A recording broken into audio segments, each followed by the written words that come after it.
हर साल भादो मास की शुक्ल पक्ष की पंचमी तिथि को ऋषि पंचमी का पर्व मनाया जाता है। गणेश चतुर्थी के अगले दिन ऋषि पंचमी का त्यौहार होता है। ऐसी मान्यता है कि इस दिन व्रत उपासना करने से जाने अनजाने में हुई गलतियों का प्रायश्चित किया जा सकता है। ऋषि पंचमी के दिन लोग सप्त ऋषियों की पूजा करते हैं और उनका आशीर्वाद पाने के बाद अपने पापों को क्षमा करने की प्रार्थना करते हैं। शास्त्रों में इन सप्त ऋषियों के नाम हैं कश्यप, अत्रि, भारद्वाज, विश्वामित्र, गौतम, जमदग्नि और वशिष्ठ। ऋषि पंचमी के दिन सवेरे स्नान आदि के बाद साफ सुथरे और हल्के पीले रंग के वस्त्र पहने, फिर एक लकड़ी की चौकी पर सप्त ऋषियों की फोटो या प्रतिमा रखें। इस चौकी के साथ जल से भरा एक कलश भी रखें। सप्त ऋषि को धूप, दीप, फल, फूल, मिठाई और नैवेद्य आदि अर्पित करें। इसके बाद सप्त ऋषियों से अपनी गलतियों के लिए क्षमा मांगें और दूसरों की मदद करने का संकल्प लें। आखिर में सप्त ऋषियों की आरती उतारें और व्रत कथा सुनें। फिर ऋषियों को लगाए गए भोग को प्रसाद के रूप में वितरित करें। इसके बाद अपने बड़े बुजुर्गों के चरण स्पर्श करके आशीर्वाद लें। तो आइए सुनते हैं ऋषि पंचमी की व्रत कथा। जय श्री कृष्ण। एक बार युधिष्ठिर ने श्री कृष्ण से पूछा कि हे देवेश, मैंने आपकी श्रीमुख से अनेकों व्रतों का श्रवण किया है। अब आप कृपया करके पापों को नष्ट करने वाला कोई उत्तम व्रत हो तो उसके बारे में बताएं। राजा के इन वचनों को सुनकर श्री कृष्ण जी बोले कि हे राजेंद्र, अब मैं तुमको ऋषि पंचमी का उत्तम व्रत है उसके बारे में बताता हूँ, जिसको धारण करने से स्त्री समस्त पापों से छुटकारा प्राप्त कर लेती है। हे युधिष्ठिर, पूर्व समय में वृत्तासुर का वध करने के कारण इंद्र के उस पाप को 4 स्थानों पर बांट दिया। पहला अग्नि की ज्वाला में, दूसरा नदियों के बरसाती पानी में, तीसरा पर्वतों में और चौथा स्त्री के रज में। उस रजस्वला धर्म में जाने अनजाने उनसे जो भी पाप हो जाते हैं, उनकी शुद्धि के लिए ऋषि पंचमी का व्रत करना उत्तम है। यह व्रत समान रूप से चारों वर्णों की स्त्रियों को करना चाहिए। इसी विषय में एक प्राचीन कथा सुनाता हूँ। सतयुग में विदर्भ नगरी में स्नेहजित नामक राजा हुए। वे प्रजा का पुत्रवत पालन करते थे। उनके आचरण ऋषियों के समान ही थे। उनके राज्य में समस्त वेदों का ज्ञाता, समस्त जीवों का उपकार करने वाला सुमित्र नाम का एक कृषक ब्राह्मण निवास करता था। उनकी सती जयश्री पतिव्रता थी। ब्राह्मण के अनेक नौकर चाकर भी थे। एक समय वर्षा काल में जब वह साध्वी खेती के कामों में लगी हुई थी, तभी वह रजस्वला भी हो गई। हे राजन, उसे अपने रजस्वला होने का आभास हो गया था, किंतु फिर भी वह घर गृहस्थी के कार्यों में ही लगी रही। कुछ समय के पश्चात दोनों स्त्री पुरुष अपनी अपनी आयु भोग कर मृत्यु को प्राप्त हो गए। जयश्री अपने ऋतु दोष के कारण कुतिया बनी और सुमित को रजस्वला स्त्री के संपर्क में रहने के कारण बैल की योनि प्राप्त हुई। क्योंकि ऋतु दोष के कारण इन दोनों का और कोई अपराध नहीं था, इस कारण इन दोनों को अपने पूर्व जन्म का समस्त विवरण याद रहा। वे दोनों कुतिया और बैल के रूप में रहकर अपने ही पुत्र सुमित के यहाँ पलने लगे। सुमित धर्मात्मा था और अतिथियों का पूर्ण आदर सत्कार किया करता था। अपने पिता के श्राद्ध के दिन उसने अपने घर ब्राह्मणों को जिमाने के लिए विभिन्न प्रकार के भोजन बनवाए। उसकी स्त्री किसी काम से बाहर गई हुई थी कि एक सर्प ने आकर रसोई के बर्तन में विष उड़ेल दिया।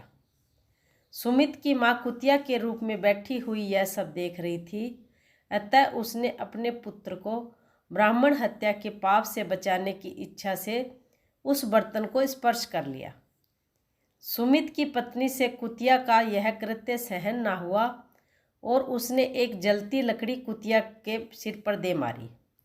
वह प्रतिदिन रसोई में जो जूठन आदि शेष रहती उस कुतिया के सामने डाल दिया करती थी, किंतु उस दिन से क्रोध के कारण वह भी उसने नहीं दी। तब रात्रि के समय भूख से व्याकुल होकर वह कुतिया अपने पूर्व पति के पास आकर बोली, हे नाथ, आज मैं भूख से मरी जा रही हूँ। वैसे तो रोज ही मेरा पुत्र खाने को देता था, मगर आज उसने कुछ नहीं दिया। मैंने सांप के विष वाले खीर के बर्तन को ब्रह्म हत्या के भय से छूकर भ्रष्ट कर दिया था। इस कारण बहू ने मुझे मारा और खाने को भी नहीं दिया। तब बैल बने उसके पति ने कहा कि हे भद्रे, तेरे ही पापों के कारण मैं भी आज इस योनि में आ पड़ा हूँ। बोझा ढोते ढोते मेरी कमर टूट गई है। आज मैं दिन भर खेत जोतता रहा, मेरे पुत्र ने भी आज मुझे भोजन नहीं दिया और ऊपर से मारा भी खूब है। मुझे कष्ट देकर श्राद्ध को व्यर्थ ही किया है। अपने माता पिता की इन बातों को उसके पुत्र सुमित ने सुन लिया। उसने उसी समय जाकर उनको भरपेट भोजन कराया और उनके दुख से दुखी होकर वन में जाकर उसने ऋषियों से पूछा कि हे स्वामी, मेरे माता पिता किन कर्मों के कारण इस योनि को प्राप्त हुए हैं और किस प्रकार उससे इनको छुटकारा मिल सकता है। सुमित के उन वचनों को श्रवण कर सर्वतपा नामक महर्षि दया करके बोले, पूर्व जन्म में तुम्हारी माता ने उच्छृंखल स्वभाव के कारण रजस्वला होते हुए भी घर गृहस्थी की समस्त वस्तुओं को स्पर्श किया था और तुम्हारे पिता ने उसको स्पर्श किया था। इस कारण वे कुतिया और बैल की योनि को प्राप्त हुए हैं।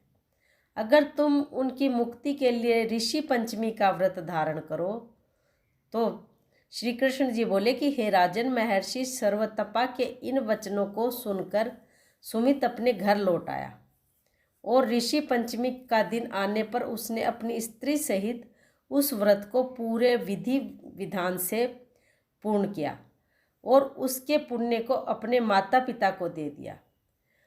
उस व्रत के प्रभाव से उसके माता पिता दोनों ही पशु योनियों से मुक्त हो गए और स्वर्ग को चले गए।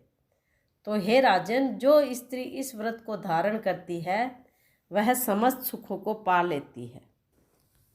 ऋषि पंचमी की दूसरी पौराणिक कथा। प्राचीन काल में विदर्भ नाम के एक ब्राह्मण रहा करते थे। ब्राह्मण के साथ उसकी पत्नी, पुत्र और पुत्री सभी रहते थे। पुत्री बड़ी हो गई तो उन्होंने एक अच्छा कुलीन घर देकर उसका विवाह बड़े धूमधाम से कर दिया। विवाह के पश्चात कन्या अपने ससुराल में हंसी खुशी रहने लगी, लेकिन उसकी खुशी ज़्यादा दिनों तक नहीं टिक पाई। कुछ दिनों बाद ही उसके पति की अकाल मृत्यु हो गई और वह विधवा हो गई। इस अवस्था में ब्राह्मण की कन्या वापस अपने पिता के घर आकर रहने लगी। एक दिन रात में वह बीमार हो गई और उसके शरीर में कीड़े पड़ गए। तब बेटी की इस परेशानी से ब्राह्मण बेहद दुखी हुए और उसे एक ऋषि के पास ले गए। ऋषि ने ब्राह्मण को बताया कि कन्या की यह दशा उसके पुराने जन्मों का फल है। उसने पिछले जन्म में रजस्वला होने के बावजूद अपने घर के काम किए, इसी कारण इसकी ये दशा हुई है। साथ ही ऋषि ने कहा कि अगर कन्या इस जन्म में ऋषि पंचमी का व्रत करे और विधि पूर्वक पूजन करे तो उसके सारे कष्ट दूर हो जाएंगे। कन्या को यह दुख शास्त्रों के अनुसार नहीं चलने के कारण हो रहा है। उसके बाद ब्राह्मण कन्या ने ऋषि के बताए नियम अनुसार पूजा पाठ किए और वह उस रोग से मुक्त हो गई और उसने अपना सारा जीवन भक्ति, श्रद्धा और व्रत करने में गुजार दिया, जिससे कि उसके पिछले और अगले जन्म के सभी पापों से वह मुक्त हो सके।